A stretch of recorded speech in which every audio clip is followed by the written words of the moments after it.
Tu veux créer un site internet, mais tu ne sais pas par où commencer?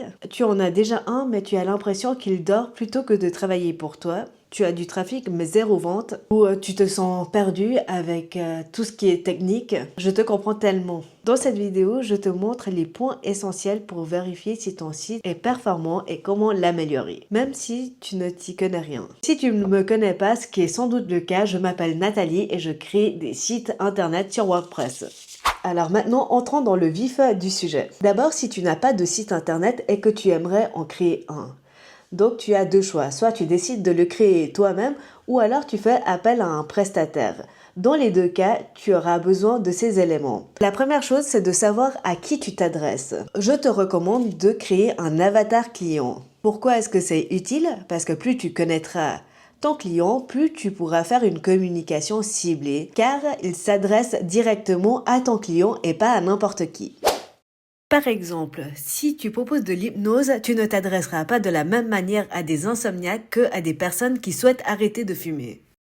Ensuite, ce que tu vas devoir déterminer, c'est l'objectif de ton site internet. Est-ce que ce sera plutôt de vendre directement sur ta boutique en ligne, d'être contacté par email, d'augmenter ta notoriété, de promouvoir tes offres promotionnelles ou tout ça en même temps? Et encore une fois, pour rappel, avoir un beau site internet n'est pas un objectif en soi. Donc, ne demande pas ça à ton prestataire. Ensuite, tu vas déterminer les fonctionnalités que tu auras besoin. Et généralement, tu vas devoir créer un cahier des charges. Par exemple, tu auras peut-être juste besoin d'un formulaire ou alors tu auras besoin de connecter ton site internet à un ERP. Ou alors de créer des plugins spéciaux. Et plus tu auras un cahier des charges précis, plus ton prestataire pourra te faire un devis précis. Et comme ça évitera d'avoir des mauvaises surprises. Et aussi, selon ce que tu auras besoin, peut-être que le prestataire ne sera pas à même de te le créer. Dans ce cas, tu pourras directement t'adresser à une autre personne. Bon, maintenant, nous allons entrer directement à la checklist. Donc, nous allons commencer par la structure et la navigation. Le premier point, c'est de t'assurer que le menu soit clair et simple. Donc, c'est-à-dire pas plus de 5-6 onglets principaux. Vérifie que ton logo soit cliquable. Est-ce que la navigation est fluide sur portable et sur ordinateur? Demande-toi si quelqu'un qui visite ton site pour la première fois va trouver les informations facilement. Est-ce que tes appels à l'action sont clairs et au bon endroit, c'est-à-dire à des endroits stratégiques? Nous allons passer au design et à la première impression. Oui, alors j'ai dit qu'avoir un beau site internet, ce n'était pas le plus important. Mais la première impression compte toujours. La première question à te poser, c'est est-ce que ton site internet semble être professionnel ou alors est-ce qu'il est plutôt DIY? Est-ce qu'on retrouve la charte graphique sur ton site internet et est-ce que c'est la même chose que sur tes réseaux sociaux ou tes autres supports marketing? Puis, est-ce que ta page d'accueil répond à ces 3 questions en 3 secondes? Qui tu es, ce que tu fais et à qui tu t'adresses? Tes visuels sont-ils de bonne qualité, c'est-à-dire pas d'images floues et pas d'images générées par IA? En fait, le problème avec les photos générées par IA, c'est qu'aujourd'hui, ça fait trop cheap. Et on voit qu'il y a un peu un ras-le-bol général parce qu'on voit toujours un peu les mêmes images. Et aussi, ça fait rager les gens. Puis, la dernière question à te poser, c'est est-ce que le temps de chargement dure moins de 3 secondes? Et maintenant, nous allons sans doute passer à la partie la plus importante, le contenu stratégique.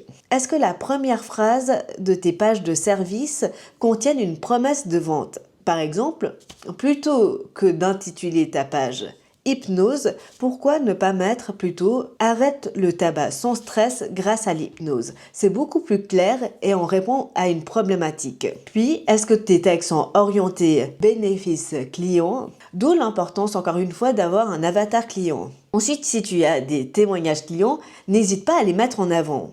Et encore mieux, plutôt que simplement de les retranscrire, si tu as un site WordPress, utilise plutôt un plugin pour intégrer tes avis Google à ton site. Tu peux aussi créer une page à propos parce que c'est ça qui va humaniser ton site et créer du lien directement avec ton visiteur. Et le dernier point qui me semble très important, c'est la FAQ, donc foire aux questions. Si tes clients te posent régulièrement les mêmes questions, donc si tu as un restaurant par exemple, ça peut être quand est-ce que vous êtes ouvert? Ou alors, Est-ce que vous proposez des plats végétariens? Comment sont préparés vos plats? Est-ce qu'il est possible de payer avec une carte de débit ou de crédit? Est-ce que vous livrez dans telle ou telle zone? Dans ce cas-là, c'est intéressant de mettre une FAQ. Parce qu'il faut savoir qu'il y aura plein de visiteurs timides ou simplement qui ont la flemme qui ne vont pas vous poser la question. Et s'ils ne trouvent pas la réponse, ils vont tout simplement partir. Et maintenant, nous allons passer à la confiance et à la crédibilité. D'abord, est-ce que tes coordonnées sont faciles à retrouver sur ton site internet? Mail, téléphone, adresse. Est-ce que dans le footer, tu as mis un lien vers tes réseaux sociaux? Est-ce que tu as mis la mention légale et la politique de confidentialité qui sont obligatoires, je précise. Si tu as des certifications, des partenaires ou des articles de presse, dans ce cas, tu peux aussi les mettre en avant et ça va renforcer ta crédibilité. Et maintenant, la dernière partie, la partie technique. Pour bien te faire comprendre, je vais juste faire des métaphores avec la maison. Donc, si tu as déjà un site internet, dans ce cas, tu as déjà un nom de domaine et un hébergeur. Mais si tu n'en as pas encore, dans ce cas, c'est obligatoire et c'est même indispensable, sinon tu ne pourras pas créer ton site internet. Donc, le nom de domaine, c'est un peu comme l'adresse de chez toi. Et l'hébergeur, c'est le terrain. Les deux sont obligatoires. Pour ça, j'ai décidé de prendre Infomaniac, qui est un hébergeur suisse. D'abord pour son aspect écologique, mais aussi parce qu'ils sont super patients. Si ça t'intéresse, je te mets mon lien d'affilié dans la description.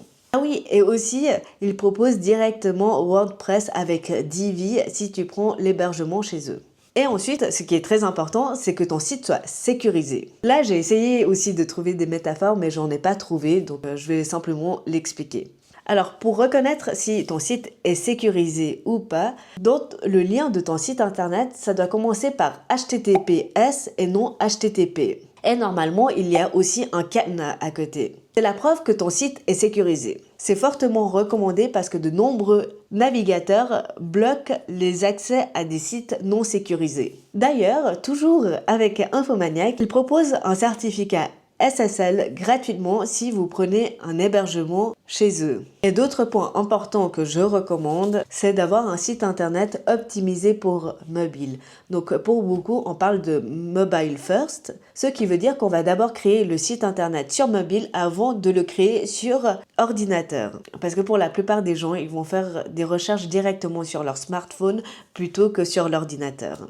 Donc vérifie que tous les liens soient bien cliquables et que ce soit facile à accéder. Et autre point important, c'est que je recommande d'utiliser des outils Google comme Google Analytics pour vérifier les performances de ton site internet, mais aussi Google Search Console pour vérifier le trafic de recherche de ton site. Et voilà, c'est terminé. Si jamais tu aimerais avoir cette checklist en format PDF, c'est possible. Tu peux la télécharger gratuitement, le lien est dans la description. Et si cette vidéo t'a plu, n'hésite pas à m'encourager pour que j'en fasse d'autres en likant cette vidéo et en commentant. Ça fait toujours plaisir.